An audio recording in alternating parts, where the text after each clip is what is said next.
और नाज़रीन, इमरान खान ने भी अपनी टीम में अब बड़े पैमाने पर तब्दीलियां शुरू कर दी हैं और बड़ी बड़ी विकेटें हिला दी हैं। इसमें सबसे बड़ी विकेट उनके इंतहाई करीब समझे जाने वाले केपीके के वज़ीर आला अली अमीन गंदापुर की है, जिनको उन्होंने सूबाई सदारत से हटाकर जुनैद अकबर, जो एक नज़रियाती कारकुन है, उनको सूबाई सदर बना दिया है। इस मौके पर अली अमीन गंदापुर पहुँचे हैं अडियाला जेल, जहाँ सुनने में आया है कि उन्होंने इमरान खान की मिन्नतें तराले की हैं कि उनको एक मौका और दिया जाए। हालांकि जो खबरें मिल रही थीं कि इमरान खान को काफ़ी शिकायत मिली है, अली अमीन गंदापुर पिछले तमाम पीटीआई के एहतजाज में नाकाम साबित हुए हैं।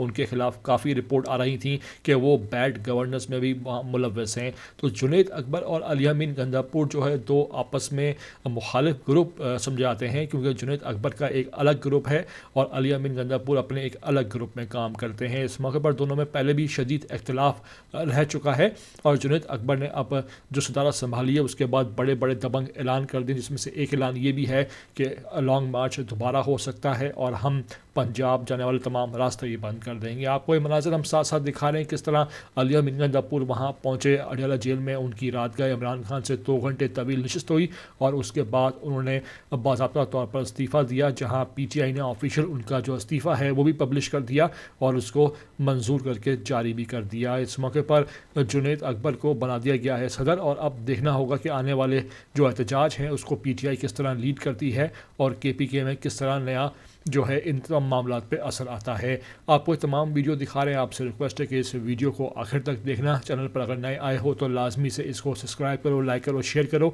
और कमेंट करके हमें अपनी कीमती राय से लाजमी आगाह भी किया करो।